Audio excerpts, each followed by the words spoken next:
Jeevanayo Kavivedidam Nakalvasapaham Swaravamangalam Shrivadatatam Bhuvigunanti Viratana. This verse is traditionally chanted before the reading of the Gospel of SriRamakrishna, and M includes it, not in the English, in the Bengali version.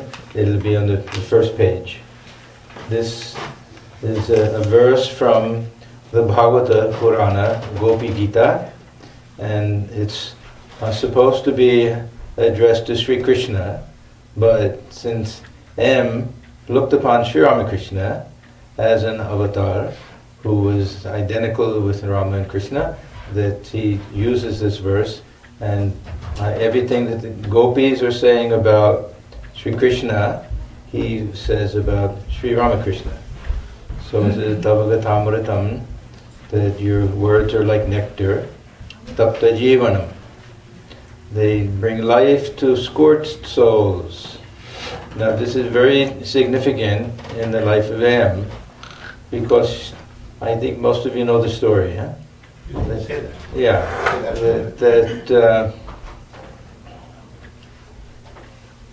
M was living with his wife and family in his father's house and was very unhappy, and didn't get along with his other brothers who were there, and they made fun of him. He was the only one who was really had a spiritual bent, and his life was miserable.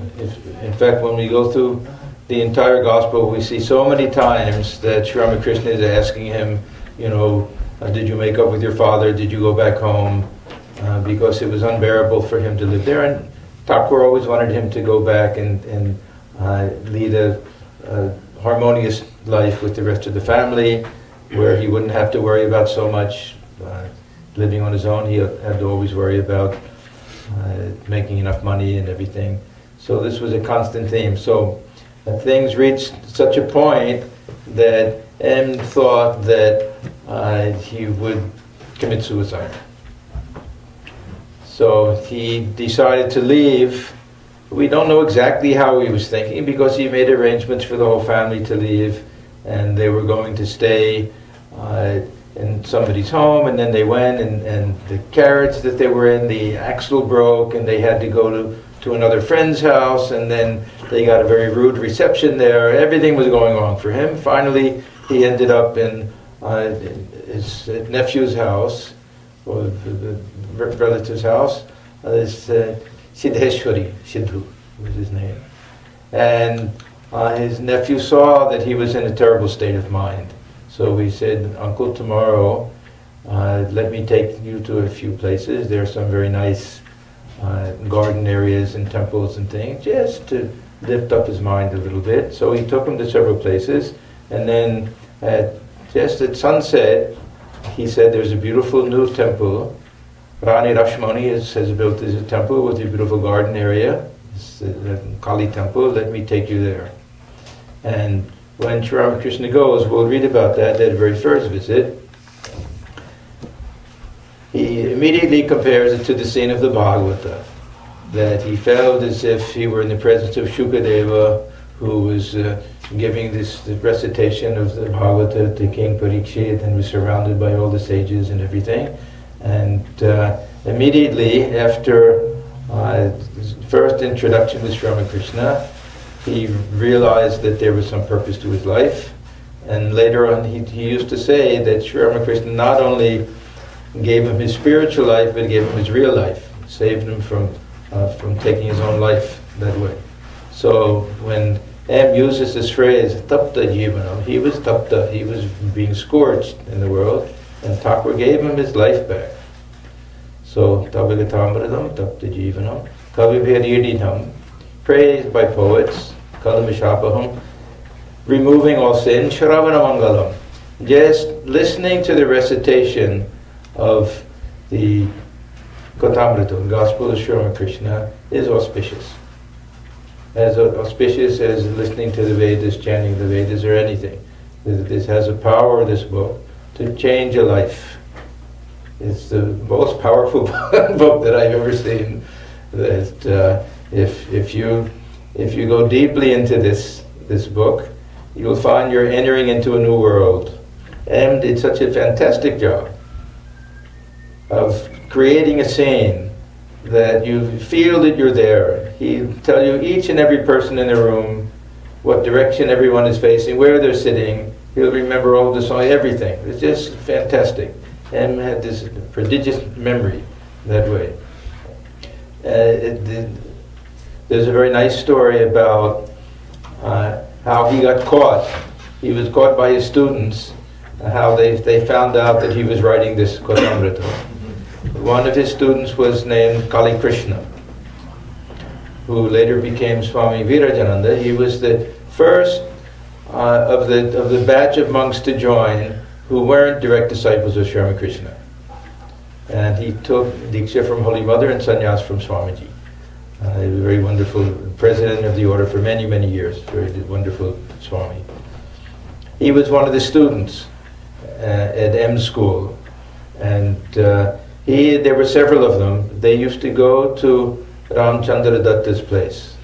Ramchandra Datta, he was Swamiji's cousin, uncle, you could say, and a great householder devotee of SriRamakrishna, who became kind of a guru on his own. He would take others, these young boys, and try to guide their lives and mold their lives. And anyhow, so they were familiar with SriRamakrishna. And they had a very sweet relationship with M, who was their teacher, but also had great affection for them. Anyhow, they noticed that at lunchtime, everyone else would go and have their lunch and would disappear. So this Kali Krishna, he decided to follow him one day, and he saw that M went up to the roof and would sit very quietly. He had some notes, something scribbled there. He would read his note, then he would sit and go into deep meditation, then he would write something down. So this Kali Krishna, he had a little freedom with M. So he asked him, Master Masha, what are you doing? And then he told him, he explained to him, that when I was with SriRamakrishna, as soon as I would go home, I would write in my journal just some cryptic notes, things that I would understand, others wouldn't understand. If we read his journal, it's very hard to know what it was, but it was kind of a shorthand for him. He said, when I go back and read the notes of that day, and I sit and I close my eyes, the whole scene comes back to my inner mind. You can say, hey, everything is there. And I remember exactly who said what, when they said it, everything. It just comes back like that. And he wrote everything down. And this is how the Gospel of SriRamakrishna was recorded that way. So this Sharavana Mangalam, just to listen to this, is to participate in some type of magic. How M was able to do it. He was the Vyasa of this Leela. How he was able to record the direct words of the avatar. So it's something wonderful. Sharavana Mangalam, Shrivadadadam. They're beautiful, they're exalted, they're high poetry. Bhuvi Varnantiye Bhuridadina. Did I miss anything? Tavagatamradam, Tapte Jivanam, Kavivarididam, Kavachapaham, Sharavana Mangalam, Shrivadadadam. Bhuvi Varnantiye Bhuridadina. Those who will spread these teachings, who will read this, who make this available to the world, these are the greatest, they're giving the greatest gift imaginable. Yeah, so they're the most generous in people. So this was the verse, a very appropriate verse that M chose to be chanted before the recitation of the Gospel of SriRamakrishna. And this is a book that is to be read every day. It's not something to read once, it's not something to pick up on occasion. This really, if we can make this part of our regular sadhana, to read at least a portion, a little bit every day, it will really sweeten our spiritual life. When I first read this, I couldn't put it down. I would read it every night. I would spend about an hour reading it. And I had the abridged version. So that meant that every couple of weeks I'd go back and read it again until I bought the big one. And then, of course, the same thing. I just got so much joy out of reading it, and only to be able to read it in the original. That's why I learned Bengali. That was my only reason at that time, of course. So then I would go through it, the English and the Bengali next to each other, and try to figure out what this meant with my dictionary, look up everything. And so this is a lifetime study, and it's a spiritual discipline. Shravana Mangalam is something highly auspicious. So I can't praise it enough, and I can't recommend it enough as part of daily spiritual sadhana to read this and to have a special time for it, and to do it with great reverence, because this is just something very, very special. And the very first meetings, this is also very important, how they meet each other, how Sri Ramakrishna's reaction to him, there's everything about it. And M, he had such reverence for the things that Sri Ramakrishna said, that he had a whole list of things that he called Mahavakyas. Thakur would say something, it would be equally holy as any Mahavakya from the Vedas, from the Upanishads. He had a whole list of things that he called Upadesh, that anything that Thakur said to him that was meant for him as a spiritual instruction, this was a Upadesh, this was inviolable, you don't question this. He had such faith in the words of Sri Ramakrishna. When Sri Ramakrishna said to him, we'll get to this maybe today, when he was hesitant to go to Balaram Bose's house, he said, he may be a wealthy man, I need an introduction or something like that. When he said, you take my name. So this is almost, I'm thinking this is his initiation, to repeat the name of Sri Ramakrishna. He took things that way.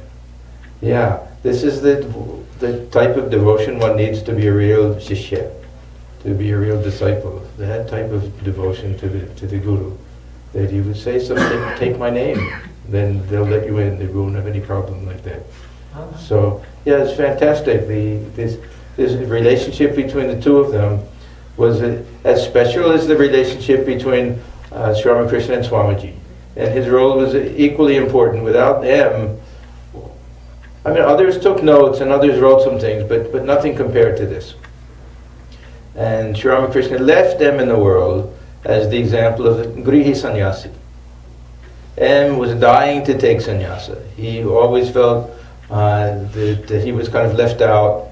He had that real desire. He asked Sri Ramakrishna so many times. And Sri Ramakrishna said, no, you remain in the world, but live like a sannyasi. And he did, to such a tremendous degree. Most of the time he lived alone. He would go out, was it Metropolitan College? One of the places where he taught, there's a big open veranda in front of it, and homeless people would sleep there. So M would take his blanket and he would go out there and sleep among the homeless. Yeah, just to get that feeling, have thou no home, what home can hold thee friend, the sky, the roof, the rest of it. To feel like he was a sannyasi with no possessions. And everything he spoke was Sri Ramakrishna. You couldn't get him to talk about anything else. Anybody who went there, and he used to say, I'm an insignificant person, but I live near this huge ocean, and from time to time I can take these pitchers full of water and distribute them to other people. Otherwise, he had this perfect humility. So this was him.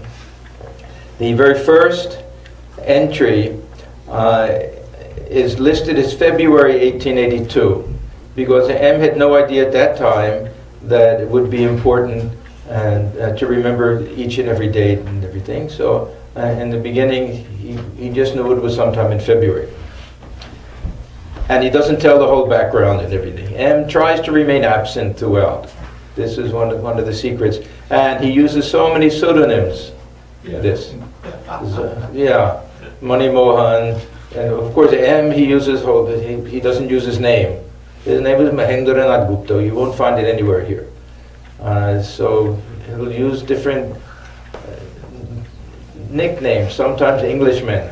sometimes just a bhakta, a devotee. And sometimes there's Mani Mohan and other. Whenever it's some personal thing, you'll read something, who is this person talking about the death of his son? That's him. Yeah, so he tried to remain hidden and didn't want to bring any personal things into it. It was on a Sunday in spring, a few days after Sri Ramakrishna's birthday, that M met him the first time. So he refers to himself in the third person. He won't say, I met him. M met him for the first time. Sri Ramakrishna lived at the Kalibari, the temple garden of Mother Kali, on the bank of the Ganges at Dakshineshwar.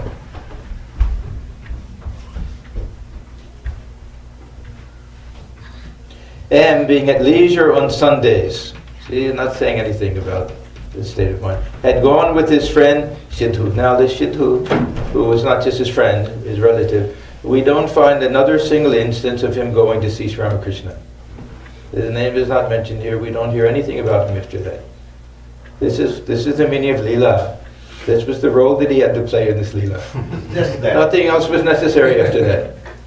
Yeah, he was the marriage broker. Yeah, he arranged the marriage and left. His role was done. Shidheshwari. And being in leisure on Sundays, had gone with his friend Shidhu to visit several gardens at Varanagore. Probably he says friend, so they won't trace it back to who M actually was, rather than relative. He was relative on his mother's side. Was it? Do you remember? I don't remember. It is or wife's side. His wife was a relative of Keshav. Yeah. So he had that close connection with Keshav and with the Brahmo Samaj from early days. Had gone with his friend Shidhu to visit several gardens at Varanagore.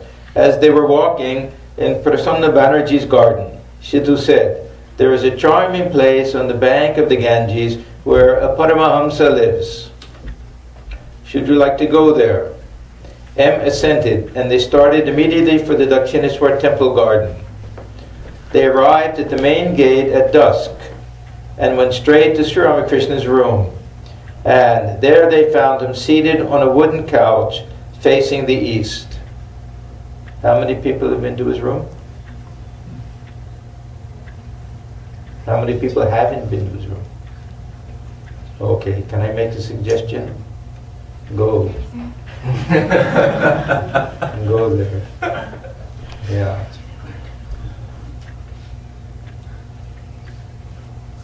I'll tell you about my first visit, huh? And not the whole story, but anyway.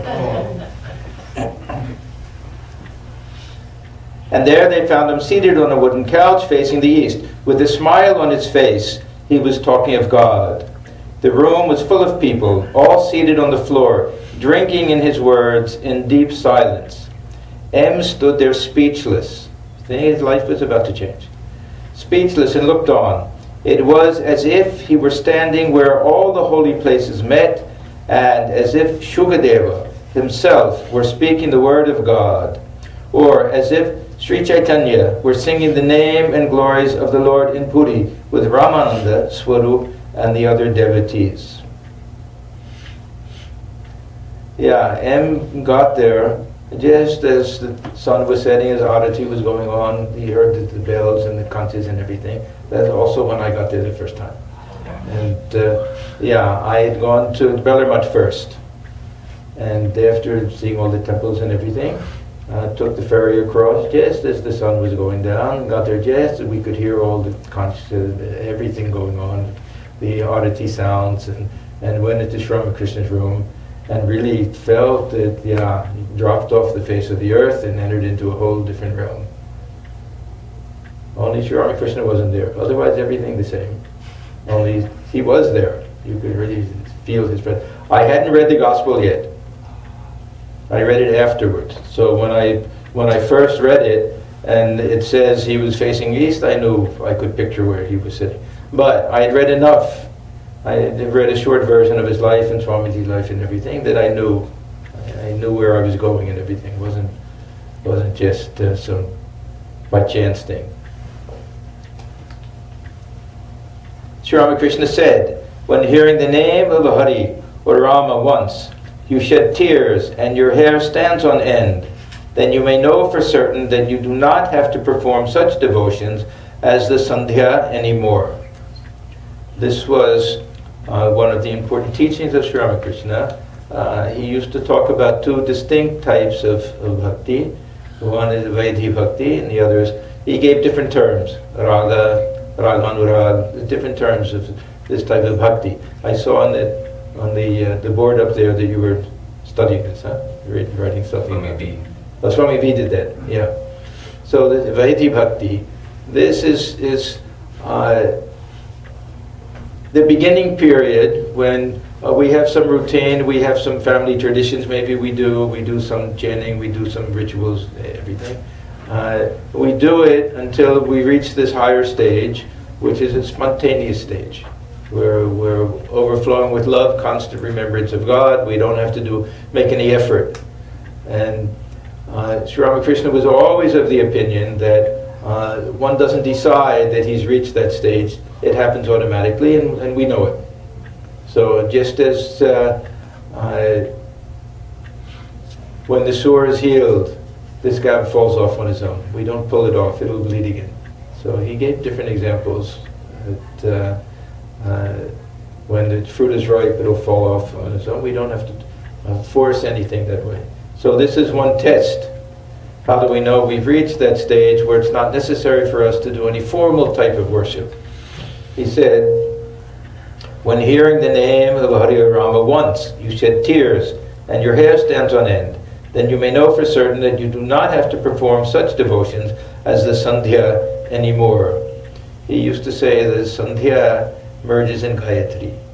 So we don't have to do all the ritual things. When we get a little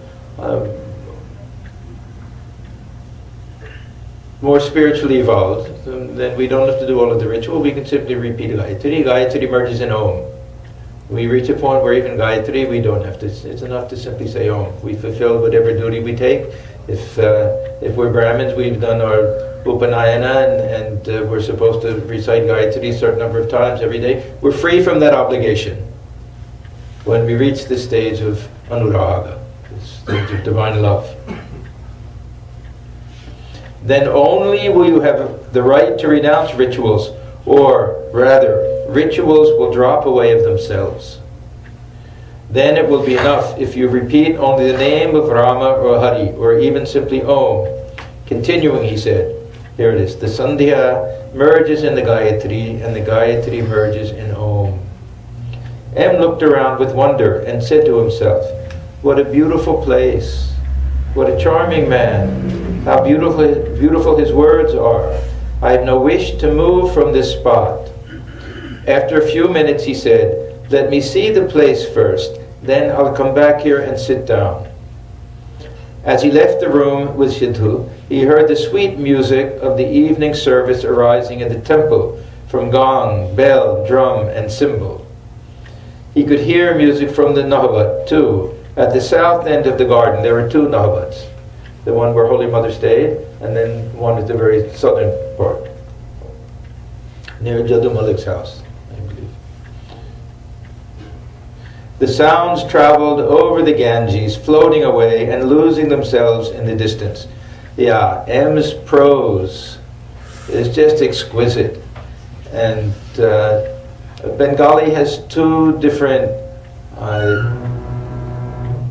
types of language, you can say. The one is a very formal Sanskritic type of thing, Sadhu Bhasha. And then the other, Jalti Bhasha, is the way people generally speak.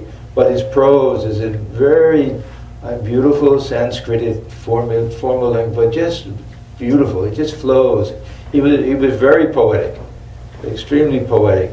So it's not simply that he recorded Sri Ramakrishna's words very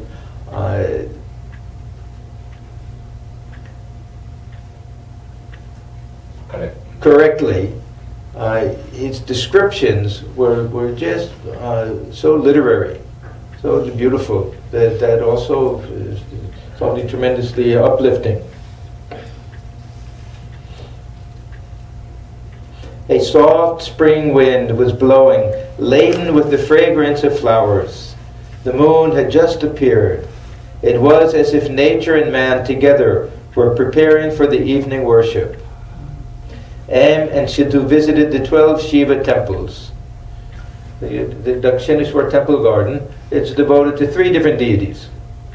With the main temple is the Kali temple, and then there's a line.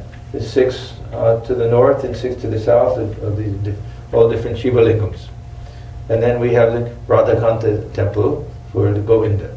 And this is the image that broke and Sri Ramakrishna himself repaired. And the one that he repaired, they've kept separately, so you can still see it, and they have a new one in the main temple.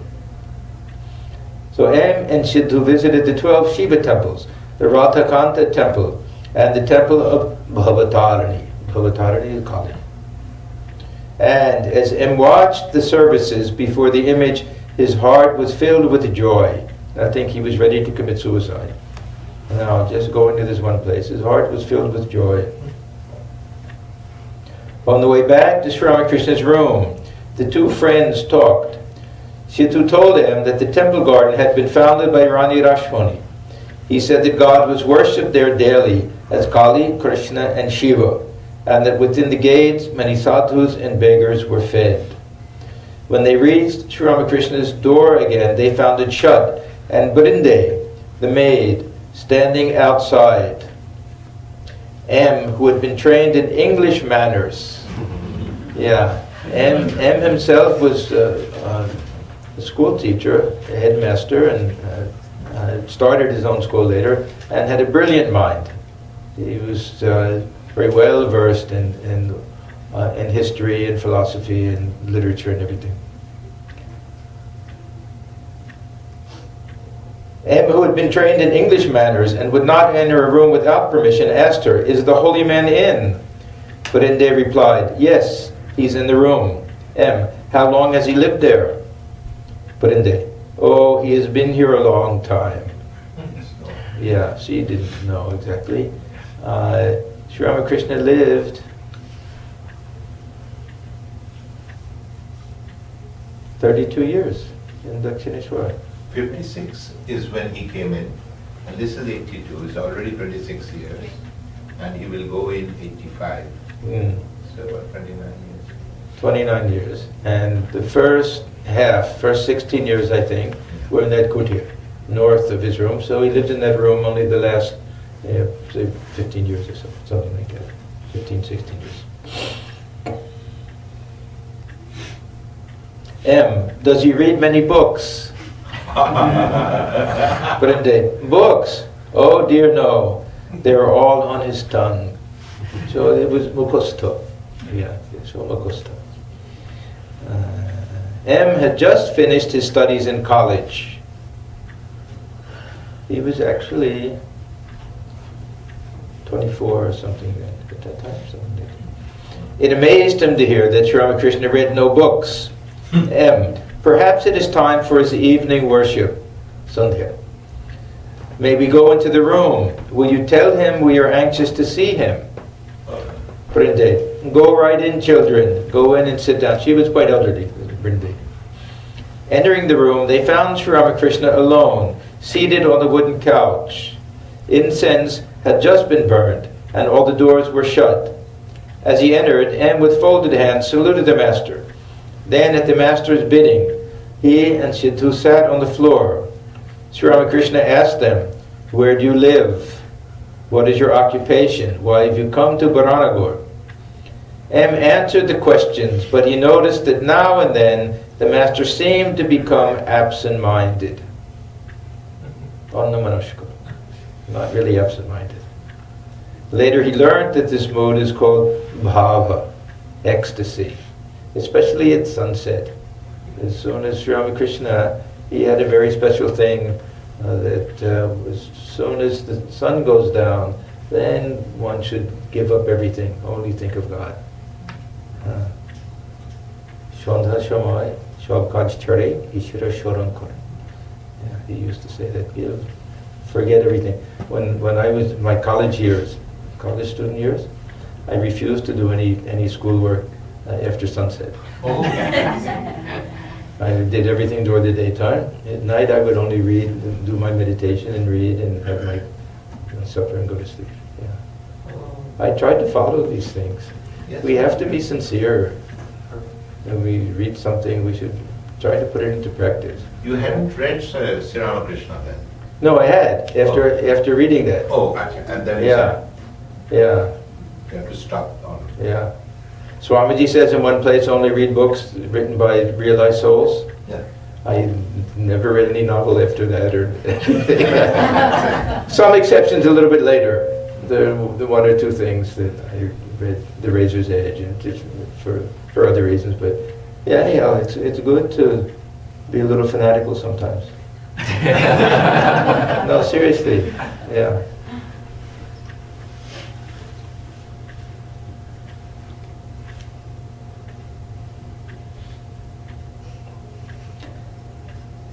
Later he learned that this mood is called bhava, ecstasy. It is like the state of the angler who has been sitting with his rod. Of course, these are SriRamakrishna's examples that he gives later. The fish comes and swallows the bait, and the float begins to tremble. The angler is on the alert. He grips the rod and watches the float steadily and eagerly. He will not speak to anyone. Such was the state of SriRamakrishna's mind. Later M heard and himself noticed that SriRamakrishna would often go into this mood after dusk, sometimes becoming totally unconscious of the outer world. M. Perhaps you want to perform your evening worship. In that case, may we take our leave. SriRamakrishna, still in ecstasy. No, evening worship. No, it is not exactly that. He's explaining. After a little conversation, M saluted the master and took his leave. Come again, SriRamakrishna said. Now this avaresho becomes also a very important thing. That for M this was another adesh, this was another command. And he took this very, very seriously, even though it's a very common thing, everybody says it. But when he heard SriRamakrishna say that, he took it in a different way. Yeah, everyone will say avaresho. We don't think too much about it. But to him it was a very, very, very significant thing. On his way home, M began to wonder, who is the serene-looking man who is drawing me back to him? Is it possible for a man to be great without being a scholar? How wonderful it is. I should like to see him again. He himself said, come again. This is the English, this is the rationalization. I want to come. Yeah. And he found something. Yeah. He also invited me back. Yeah. If he hadn't said that, then maybe he doesn't want me to come. So at least that much. I shall go tomorrow or the day after. M's second visit to SriRamakrishna took place on the southeast veranda. Okay, so this is the interior veranda on the inside of around the courtyard. At 8 o'clock in the morning, the master was about to be shaved. He would get shaved, but everything was so tender about SriRamakrishna that he couldn't get a real shave, a close shave. So we see him always with a beard. So at one time maybe he did, but his skin was too soft that way. So otherwise sadhus never kept a trimmed beard. It's a very unusual thing. Either it'll go very, very long or they'll shave. Either the hair will be very long or either the traditional custom is that once a month, maybe the new moon or something like that, you'll shave head and face and then wait 1 month later do the same thing. Or else, never shave. Never shave the beard, never shave the hair. But he was a Paramahamsa. He didn't have to follow any rules. That was the thing about this, the path of the Paramahamsa. They can do whatever they like, they're beyond rules. So he was about to be shaved, the barber having just arrived. As the cold season still lingered, he had put on a moleskin shawl, bordered with red. Some of these things are in M's house. Yeah, if you go to his house, it's right near this Tontonia Siddheshwari Kali temple. There's a Guru Prasad land, and now it's under the auspices of the order. But his family members still live there. And there are so many things that Thakur, his slippers and the coat and other things. And the picture that Holy Mother worshipped of him, there are lots of things there. Unless they've been moved now to the museum. But I went years ago. It's another nice place to visit. You've been there, Sudeshna? Yes, Yeah. actually my mom was there. Ah. She showed me from outside. I have not been inside. Ah, okay. Yeah, the M used to stay on the roof, on the top floor, and then go up to the roof. Very, very hot there. But he wanted to avoid the family members. So it would be terribly hot in the hot season, but he did it. Seeing him, the master said, "So you have come, that's good. Sit down here." He was smiling. He stammered a little when he spoke. SriRamakrishna to M, "Where do you live?" M, "In Calcutta, sir." SriRamakrishna, "Where are you staying here?" M, "I am at Baranagar at my older sister's, Ishan Kaviraj's house." That is You know where that is? no. I'm saying that you asked. Ah, Which oh yes. side, yeah, which side of relative? His side. Yeah, older sister. SriRamakrishna, "Oh, at Ishan's.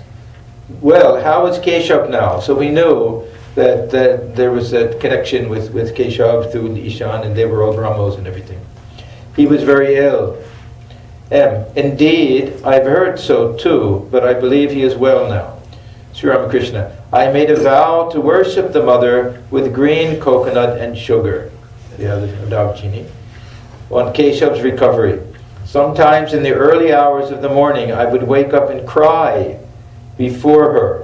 Then he would go to the Kali temple, and standing before the image of Mother Kali. Would cry before her, "Mother, please make Keshav well again. If Keshav doesn't live, whom shall I talk with when I go to Calcutta?" Now remember, his very close, intimate disciples, only one or two had come. His Rakal had come, Narendra had come the year before, maybe Lato Maharaj was there. Most of the close disciples came afterwards. Some only came at the very end, only a year or two before he passed away, even. The Swami Trigunatitananda and Subodh, also, yeah. Come on. "Tell me, do you know of a certain Mr. Cook who has come to Calcutta? Is it true that he is giving lectures? Once Keshav took me on a steamer, and this Mr. Cook too was in the party." That is one of the famous steamer rides that they took. "Yes, sir, I've heard something like that, but I've never been to his lectures. I don't know much about him." SriRamakrishna, "Pratap's brother came here." It must be Pratap Majumdar. Huh? I don't know. Or could it be Hajra? Hajra also. He used to call him Hajra. He very, very rarely called him Pratap though. But here he says. And it's hard to know. Yeah.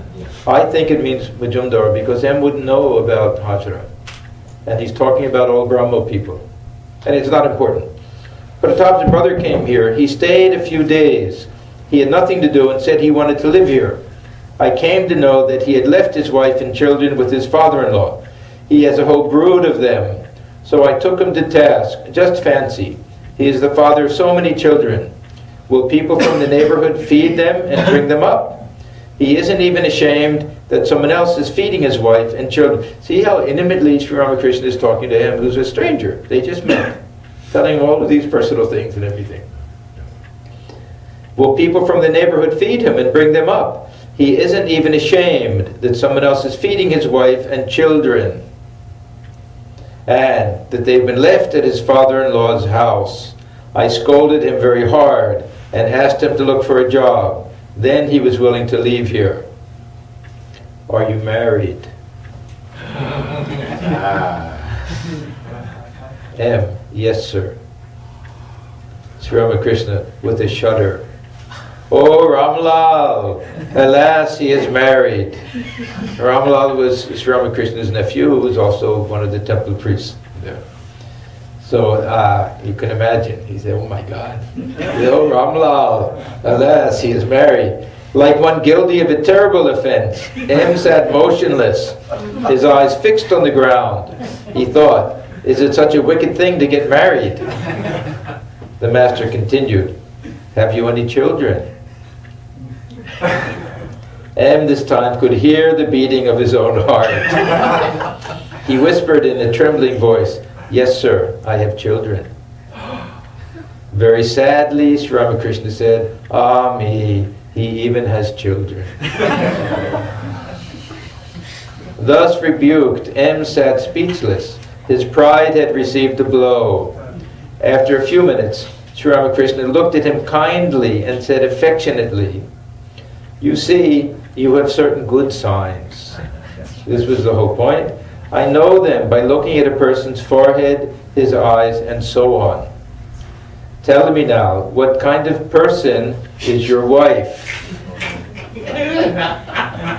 Has she spiritual attributes, Vidyamaya? Or is she under the power of avidya? And she is all right.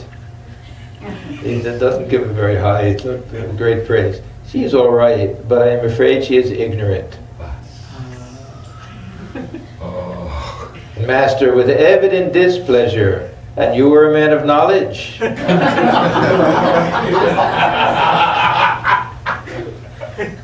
M had yet to learn the distinction between knowledge and ignorance. He was thinking book learning, of course. Up to this time, his conception had been that one got knowledge from books and schools. Later on, he gave up this false conception. He was taught that to know God is knowledge and not to know Him ignorance. When SriRamakrishna exclaimed, and you are a man of knowledge, M's ego was again badly shocked. Master, well, do you believe in God with form or without form? M, rather surprised, said to himself, how can one believe in God without form when one believes in God with form? And if one believes in God without form, how can one believe that God has a form? Can these two contradictory ideas be true at the same time? Can a white liquid like milk be black?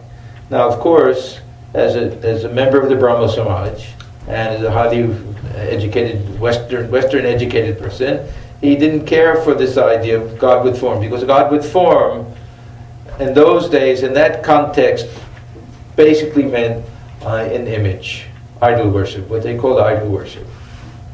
It wasn't this very high ideal of Saguna Brahman or anything like that. They generally took it that way.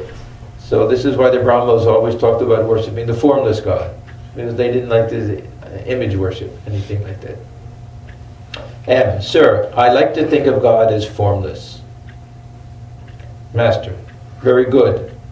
It is enough to have faith in either aspect. You believe in God without form, that is quite all right. But never for a moment think that this alone is true and all else is false. Remember that God with form is just as true as God without form. But hold fast to your own conviction. Now, I've often thought about this. We talk very glibly about God with form. What do we mean? What do we mean when we talk about the formless aspect of God? We know. This is our Brahman, infinite Brahman and everything. But what is God with form? And what did it mean to people at that time? Beyond this side, because Ramakrishna is obviously not just talking about an image. Yes, Olina. Like Rama and Sita, like.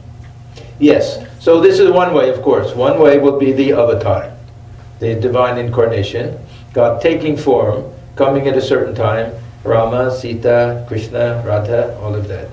Then what else? Yeah, see, we have one intelligent person here. Anybody else who can come up with an answer? Compassionate. Okay, we can have this idea. This will be more saguna. This was what the Brahmas worshipped actually. Nirakar saguna, formless but with attributes.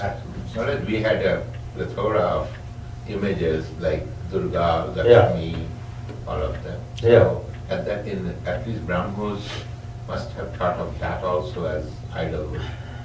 Yeah, so we can have these avatars, we can have all the Puranic ideas of God. Yeah, will be gods and goddesses. That can be God with form. Then we have this Purusha idea. The whole universe is the form of God, is the body of God. This is also one of the ways. Then we have this vision of the universal form, where hands and feet everywhere, eyes and ears everywhere. So everyone all together forms the body of God that way. So there are many different ways of understanding this idea of God with form. And then also worshipping God through the image. And then this idea of the water forming into blocks of ice. Yeah. A very subjective way of thinking of God with form, right? Which melts back into the formless. So there's all these different ways of looking at what we mean when we talk about this. God has a formless aspect and aspect with form. So God can take any form, but this whole universe is the form of God, is the body of God. To worship a formless God, you have to reach a certain state of mind. Otherwise, you cannot, just like meditation. You got to start with something physical or structural, something feel. Then only, once you pass, as you said, once you reach the stage of Swami's stage, there they don't need rules. They can do formless God. But Tuch people, people like us, who are not at that level, how can we worship formless God when we can't even meditate a formless anything? Even to meditate, we need a crutch, a worm, a sound, a picture, an image. Yes. We Something concrete, something tangible. Something to anchor is a help. It's an aid. But this concrete aid can be in the form of the guna, saguna, and still be nirakar. So it can be formless, because this is what we have in the whole Western tradition of Christianity, Islam, Judaism. There's no form of God, but God has a personality. There's a loving God, compassionate God. But as you say, that at least gives us something that we can hold on to. The absolute formless reality is not something that we worship. It's something we try to merge the mind in. We had a devotee who used to very humorously describe the Brahmos as saying that we worship the lotus feet of the formless infinite reality.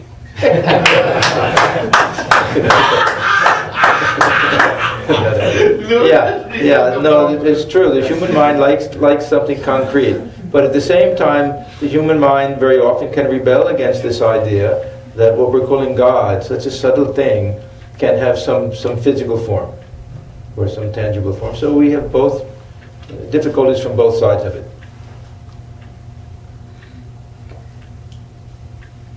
Then he says, remember, God with form is just as true as God without form, but hold fast to your own conviction, the nishtha.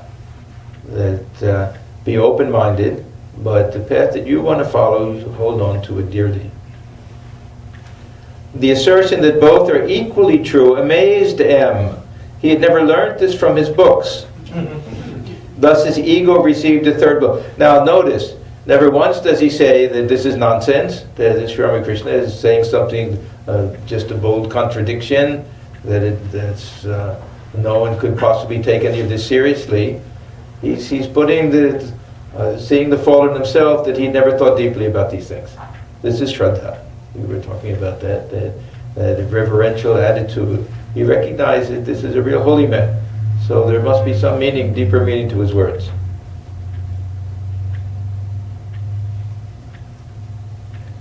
The assertion that both are equally true amazed him. He had never learnt this from his books. Thus his ego received a third blow.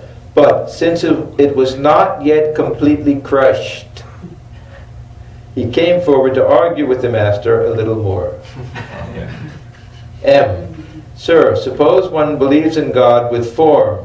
Certainly he is not the clay image. So this is what I was saying.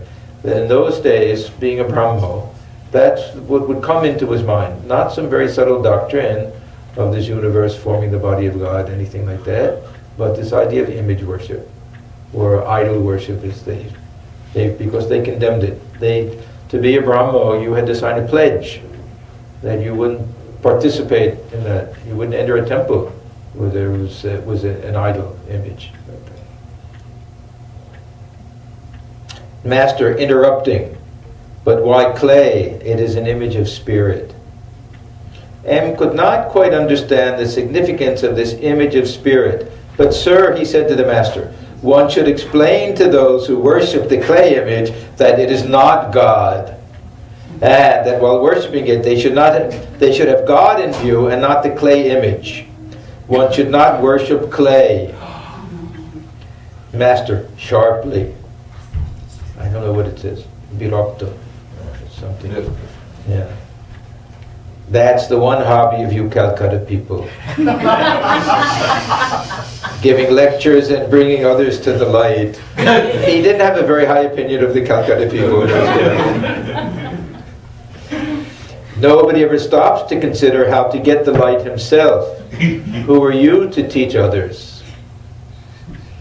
He who is the Lord of the universe will teach everyone. He alone teaches us, who has created this universe, who has made the sun and moon, men and beasts, and all other beings, who has provided means for their sustenance, who has given children parents, and endowed them with love to bring them up. The Lord has done so many things. Will He not show people the way to worship Him? If they need teaching, then He will be the teacher. He is our inner guide, Antaryaman. SriRamakrishna liked that idea. God dwelling within isn't simply this pure consciousness or this light of the sun illuminating everything. It's a living presence. And we can feel guidance even if we're sensitive to it. This was his idea of the Divine Mother dwelling within. Suppose there is an error in worshipping the clay image. Doesn't God know that through it He alone is being invoked? Will He be pleased with that very worship? He will be pleased with that very worship. Why should you get a headache over it?